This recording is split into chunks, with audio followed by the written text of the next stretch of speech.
जब ज्यादा पाप होता है भगवान आते हैं, और भगवान आने से पहले अपने भगत को भेजते हैं, बोले पहले तुम जाओ। मैं किन की बात कर रहा हूं? प्रहलाद भगत की। किन की बात कर रहा हूं? प्रहलाद भगत की। पहले कौन आए? प्रहलाद भगत। बाद में कौन आए? नरसिंह भगवान। आपने 2-3 बार कथा सुनी है पहले, तो आप ये बताइए प्रहलाद भगत के माता पिता कौन है? और माता कौन है? माता है कयादू। माता कौन है? कयादू। सुनो पूरी कथा। कयादू हिरण्यकश्यपु की पत्नी है कयादू। हिरण्यकश्यपु भगवान के नाम से चिढ़ते हैं, भगवान को अपना शत्रु मानते हैं, और कयादू अपने पति से चुप चुप के भगवान की भक्ति करती है। कयादू हिरण्यकश्यपु भगवान के नाम से क्यों चिढ़ते हैं, भगवान के नाम पे क्यों जलते हैं पता है?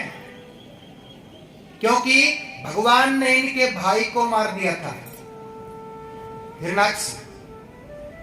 वार है, भगवान ने हिरण्याक्ष को मार दिया था, इसलिए हिरण्यकश्यपु भगवान के नाम से चिढ़ते हैं। हिरण्यकश्यपु ने कसम खा ली विष्णु भगवान को मारने के लिए, बोले जैसे तुमने मेरे भाई को मार दिया मैं तुमको मार दूंगा। और भगवान को मारने के लिए ब्रह्मा जी की तपस्या की, भगवान को मारने के लिए भगवान की तपस्या कर रहे हैं, ब्रह्मा जी की तपस्या की। ऐसी घोर तपस्या की शरीर की मिट्टी बन गई, मिट्टी दिमक लग गई, दिमक। ऐसी घोर तपस्या की। ब्रह्मा जी प्रसन्न हुए। जो ब्रह्मा जी प्रसन्न हुए, ब्रह्मा जी बोले मांगो, क्या मांगते हो? हिरण्यकश्यपु ने क्या मांग लिया? ब्रह्मा जी से क्या मांगा? वरदान में 6 वरदान मांग लिए। 6 वरदानों में क्या मांगा? ना दिन में मरूं, ना रात में मरूं, ना ऊपर मरूं, ना नीचे मरूं, ना अंदर मरूं, ना बाहर मरूं, ना नर से मरूं, ना ही नारी से मरूं, ना अस्त्र से मरूं, ना शस्त्र से मरूं, 12 महीने में किसी महीने में ना मरूं। 6 वरदान मांग ली। ब्रह्मा जी ने वरदान दी। अब कल्पना करो, जिस व्यक्ति को इतने वरदान मिल जाते हैं वो तो अहंकारी हो जाता है, अपने आप को भगवान समझ लिया कि मैं तो भगवान हूं। जो आस पास में रहने वाले हैं उनको बोल दिया कि सभी मेरी पूजा किया करो, जो मेरी पूजा नहीं करेगा मैं उसको जान से मार दूंगा। अब डर के आगे भूत नाचे। अब सभी इस पापी की पूजा कर रहे हैं। 6 वरदान मांगे, 6 वरदान मिले हैं, इसलिए अहंकार आ गया। और आज का इंसान एक छोटा सा 100 गज में मकान बन जाए, छोटी सी गाड़ी, छोटी सी गाड़ी, ऐसा अहंकार आ जाएगा। फीलिंग कौन सी वाली आ जाएगी? मोदी वाली, वो फीलिंग आ जाएगा। चलने का तरीका बदल जाएगा। हिरण्यकश्यपु को अहंकार हो गया, बोले मैं तो भगवान हूं। जब ज्यादा पाप हो गया तो भगवान ने पहले अपने भगत को पहुंचा दिया, बोले पहले तुम जाओ। इनकी पत्नी के गर्भ में प्रहलाद भगत है। किसी ने प्रश्न किया कथा में, एक माता जी ने प्रश्न किया कथा में, बोले पंडित जी आप ये बताइए, हमने सुना है अच्छे कर्म करने से अच्छा फल मिलता है, बुरे कर्म करने से बुरा फल मिलता है। तो हिरण्यकशिपु इतने बड़े पापी हैं, तो इतने बड़े पापी का बेटा भगवान का भक्त कैसे हुआ? पापी के घर में तो पापी ही पैदा होना चाहिए, जैसा कर्म वैसा फल। तो इतना बड़ा पापी है हिरण्यकशिपु, तो भगवान का भक्त कैसे आ गया गर्भ में? ऐसा हुआ क्या? एक दिन देव ऋषि भगवान इनकी पत्नी के पास में आ गए, कयाधु के पास में आ गए। बोले देवी, यदि तुम चाहती हो कि आपके गर्भ में भगवान का सच्चा भक्त प्रवेश करे, तो आपको आपके पति की जुबान से भगवान के नाम का चिंतन करवाना पड़ेगा। बोले कितनी बार? बोले 108 बार। देव ऋषि भगवान ने क्या कहा? बोले तुमको अपने पति की जुबान से 108 बार भगवान के नाम का चिंतन करवाना पड़ेगा। यदि आपने ये करवा दिया ना, तो आपके गर्भ में भगवान का सच्चा भक्त प्रवेश करेगा। तो पत्नियां बड़ी चंट होती है। पत्नी जानती है मेरे पति भगवान के नाम से चिढ़ते हैं, तो जुबान से चिंतन कैसे करेंगे? चिंतन क्यों करेंगे? तो तरीका क्या है? पत्नियां बड़ी चंट होती है। तरीका क्या है? जुबान से भगवान के नाम का चिंतन करवाने का। अपने पति के पास हम चली आई। बोले स्वामी, आप ये बताइए, आप किसको मारना चाहते हो? बोले विष्णु भगवान को। बोले आपने किसको मारने के लिए तपस्या की है? बोले विष्णु भगवान को। बोले आपके शत्रु कौन है? विष्णु भगवान। आपके भाई को किसने मारा? विष्णु भगवान ने। आप जलते किस पे हैं? विष्णु भगवान पे। विष्णु भगवान पे। ऐसी ऐसी बातें बोली कि इनकी जुबान से 108 बार भगवान के नाम का चिंतन करवा दिया। उसी का फल है प्रहलाद भगत। गर्भ में प्रहलाद भगत है। अब गर्भ में बच्चा तो आ गया, बच्चा तो आ गया, भगत कैसे बना? देव ऋषि भगवान ने कयाधु को कथा सुना दी, और कथा सुनने से वो बच्चा संस्कारी हो गया। संस्कारी हो गया, भक्ति जाग गई, भगत बन गया, नाम पड़ गया प्रहलाद भगत। इसलिए हम क्या कहते हैं कि जो माता गर्भवती है उन माताओं को कथा सुननी ही चाहिए। कथा सुनने से जो गर्भ में बच्चा है संस्कारी पैदा होता है, संस्कार आ जाते हैं। प्रहलाद भगत 5 वर्ष के भगवान का नाम का चिंतन कर रहे हैं। प्रहलाद भगत उनके मित्र भगवान के नाम का चिंतन कर रहे हैं। पिता ने समझाने का प्रयास किया, पुत्र मैं आपका पिता हूं, मेरा भजन किया करो। जिसको मैं मारना चाहता हूं उनका चिंतन क्यों करते हो? मैं आपका पिता हूं, मेरा भजन किया करो। बोले पिताजी, आप तो एक जन्म के पिता हो, जन्मों जन्मों के पिता तो भगवान है। उमा कहूं मैं अनुभव अपना, हरि भजन जगत सब सपना। ये माता पिता बहन भाई पति पत्नी ये सब सपना है, भगवान ही सत्य है। सत्य में भगवान ही तो माता है, भगवान ही पिता है। त्वमेव माता च पिता त्वमेव, त्वमेव बन्धो च सखा त्वमेव, त्वमेव विद्या द्रविणं त्वमेव, त्वमेव सर्वं मम देव देव।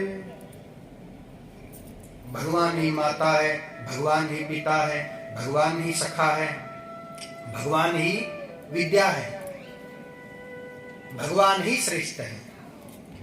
जैसे देश के राष्ट्रपति होते हैं ना, वैसे संसार के राष्ट्रपति कौन है? तुम हो एक गोचर सबके प्राणपति, स्वामी सबके राष्ट्रपति। इस विधि में लो दया में तुमको मैं कुमति।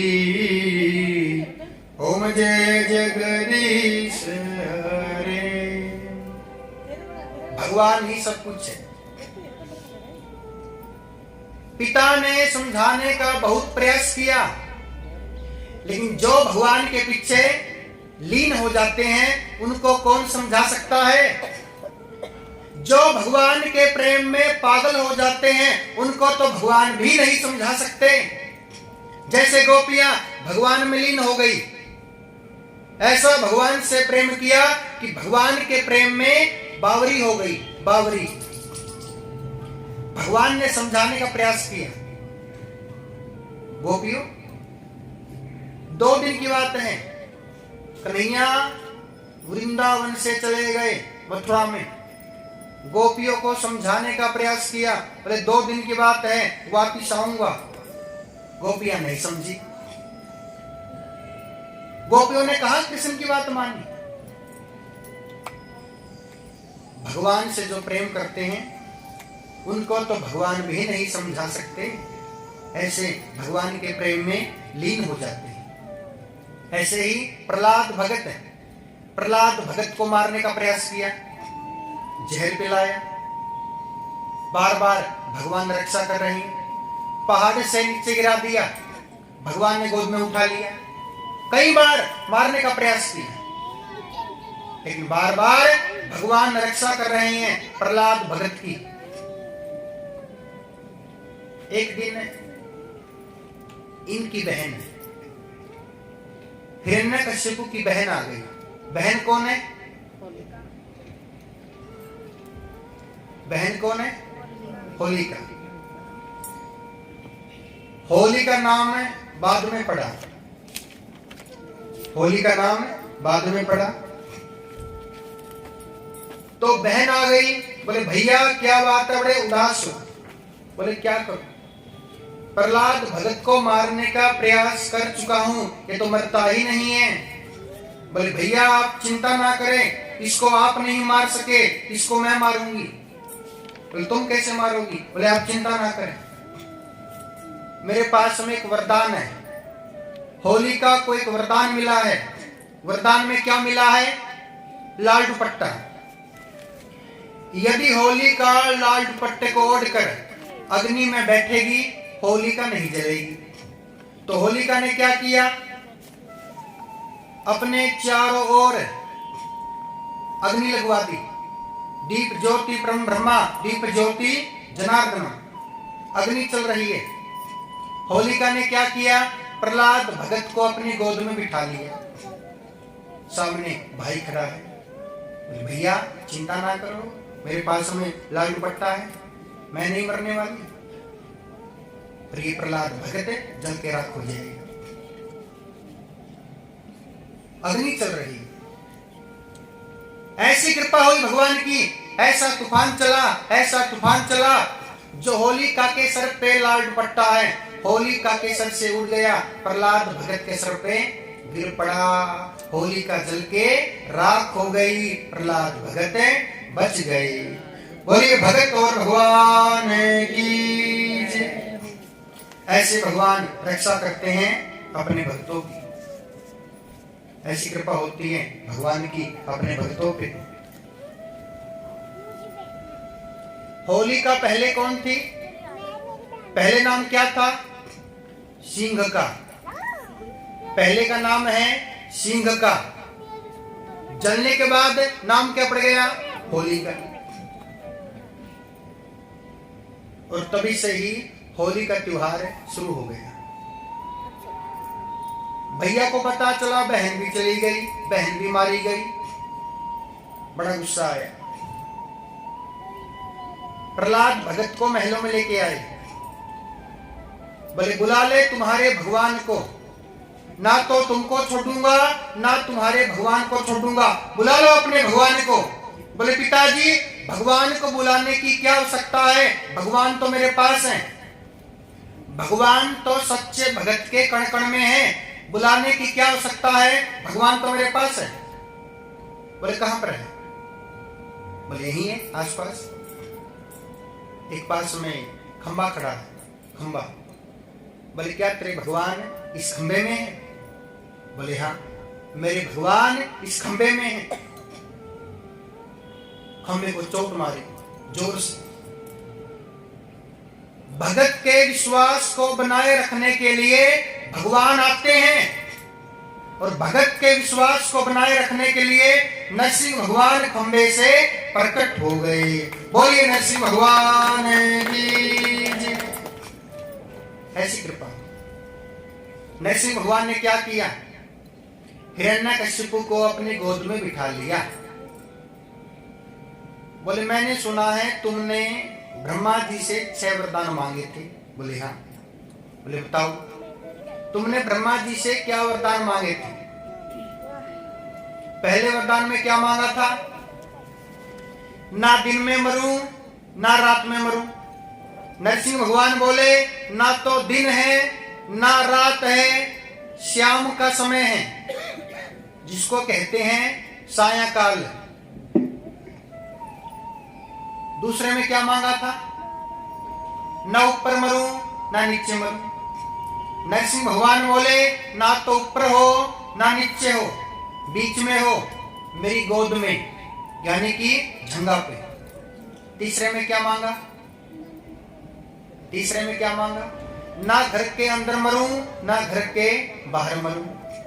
नरसिंह भगवान बोले ना तो अंदर हो ना बाहर हो, बीच में हो। बीच में कहां पे? चौखट पे, दरवाजे की चौखट पे। चौथे में क्या मांगा था? ना अस्त्र से मरूं ना शस्त्र से मरूं। नरसिंह भगवान बोले मेरे हाथों में कुछ नहीं है, मैं अपने नाखूनों से आपको फाड़ दूंगा, बीच में से नाखून से। पांचवें वरदान में क्या मांगा? ना नर से मरूं ना नारी से मरूं। नरसिंह भगवान बोले लोक एट मी, एक बार मुझे देख लो मैं कैसा लग रहा हूं, नर हूं कि नारी हूं। बोले ना तो आप नर हो ना आप सिंह हो। बोले क्या हो? बोले पता ही नहीं आप तो हो क्या, पता ही नहीं। भगवान ऐसा रूप बना के आए, ना तो नर है और ना सिंह है, दोनों ही बन के आए, यानी कि मिक्स होके आए, मिक्स। नर सिंह, नाम पड़ गया नरसिंह। 5 वरदान पूरे हो गए। छठे वरदान में क्या मांगा? 12 महीने में किसी महीने में ना मरो। नरसिंह भगवान बोले अब कौन सा महीना है? 13वां महीना आता है ना, 13वां महीना, जिसको हम कहते हैं अधिक मास, पुरुषोत्तम मास, मल का महीना। ये 13वां महीना स्पेशली इस पापी को मारने के लिए ही बना था। 6 वरदान पूरे हो गए। भगवान ने अपने नाखून से बीच में से फाड़ दिया। बोलिए नरसिंह भगवान की जय। ऐसी कृपा हो प्रहलाद भगत पे। विश्वास की बात है। प्रहलाद भगत ने क्या बोला कि मेरे भगवान इस खंबे में है, और भगवान खंबे से प्रकट हो गए। पर विश्वास तो करो, भगवान तो आएंगे, थोड़ा सा आपको चलना पड़ेगा। तुम 2 कदम चलो मैं 10 कदम चलूंगा। एक मैया बोली, जैसे हमने बोल दिया कि भागवत में परिक्रमा लगाया करो सुख शांति के लिए। बोले पंडित जी परिक्रमा लगाने से होता क्या है?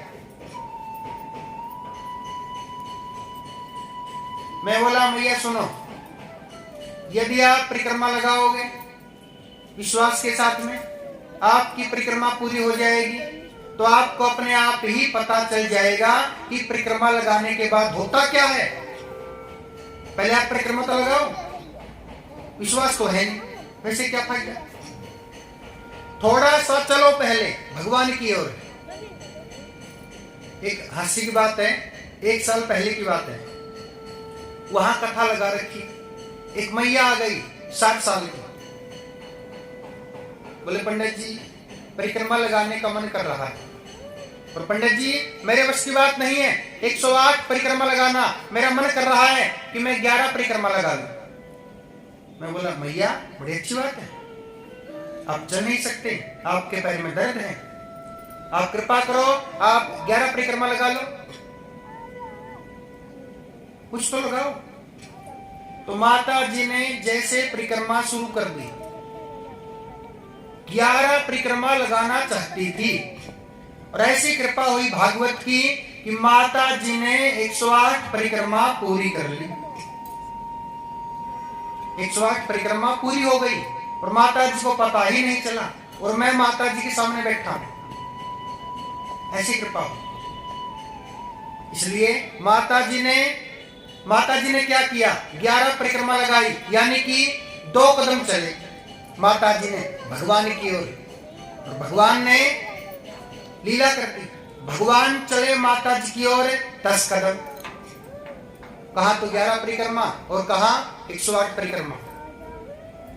कोशिश तो करो, विश्वास तो करो, 2 कदम चलो, आगे भगवान की कृपा होगी। हिसार की बात है, नंद बिहार, हिसार की बात है, नंद बिहार, वहां पे कथा कर रहे। जब वहां पे कथा कर रहे तो एक माता जी, बहन जी 40 साल की, उनके पैर में मोच आ गई, पैर में मोच आ गई।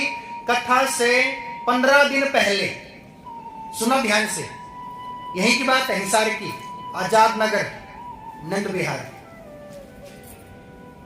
वो कथा करवाना चाहते थे और 15 दिन पहले पैर में मोच आ गई, दर्द है पैर में, पट्टी लगी है पैर में, और कथा शुरू हो गई।